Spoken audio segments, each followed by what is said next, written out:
Sesinake umngoni Senator Lorraine Nxumalo Mnguni siyakuvusela namhla ekseni indzaba lesingaqala ngayo ningahalalisanisini esilweni semhlaba kule minyaka lengu-40 leseyiphelile noma lesihlangene solo sabekwa esihlalweni sebukhosi.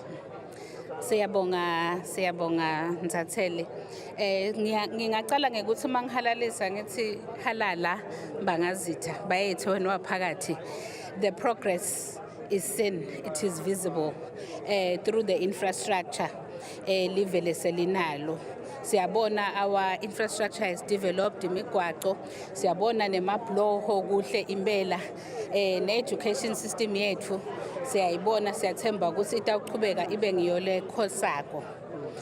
Kuningi lokwendekile kulo 40 years. Well, I wasn't born back then, but sengikhona nyalo, but lokunye nje loku-achievekile is through the social security grants. Siyak appreciate lokho sitimpunga living na lama recipients nawo ngiyathemba ukuthi ayathokoza ngekuthi ayathola lama social security grants bogogo labakhubatekile nasesikolweni nje ukuthi sesamfola free primary education siyahlangabetana se high school kuhle lokho impela kuyakhombisa ukuthi live liyathuthuka liya embili. Beningathini imhlonishwa ngeligalelo lengonyama tindzabeni letibuke ukuthuthuka kwabomake nebantfwana labangamantombazane? Kuthuthuka kwabomake nebantfwana labamantombazane kuyinto lekhona leyendekako eveni. Sinemthetho lonakekela well all sexes lakhona eveni njenge SODV. It caters for both males and females, but ke ngiyayisayitha yona ngesizathu sokuthi we are seeing results ngokuthi abantu bayaboshwa, abantu bayagwetshwa labo labaphulako umthetho noma labahlukubetako. And also siyabona ukuthi bomake bayanakwa eveni in terms of ukuthi leadership positions. Siyabona nje nasemabhange kuphethe bomake nala parliament presiding officer yethu ngumake nase cabinet bakhona bomake lokuhle lokho kunengi nje livele likwendako ekuthuthukiseni bomake. Indzaba gender based violence ingonyama nevula iparlament ivamile ukuthi iwakhuthathe emaswati ukuthi akungabi ngumkhuba lowanzako lapha eveni.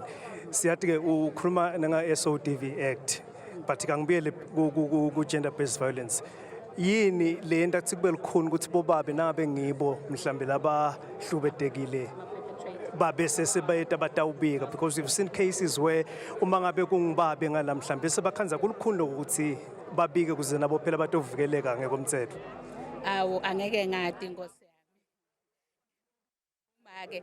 But kepha ema systems level wabekile in place. Ngiyacabanga ukuthi abo babe bayabafundzisa eradweni ukuthi lohlukubedekile akaye ayotiveta emaphoyiseni. Kukahle ke emaphoyiseni kunelitiko lekuthiwa iDCS lapho ligumbi lelingasenze lapho umuntu afike areporte khona kuhlukubeteka noma umvuna noma umsikati noma ukhubatekile nje, it's private, you are able ukuthi ungene khona usitakale. Kungaba kubakhuthaza abo babe ukuthi nabo they should tap into the spaces that the country has provided ukuthi basitakale should they face abuse lapho bomake bayakhona nabo. Sebakhulu umhlonishwa simfisela kulanga lelihle namhla isaphefumula ingonyama. Siyabonga kakhulu. Bekunene benguye ke Senator Lorraine Nxumalo le bekade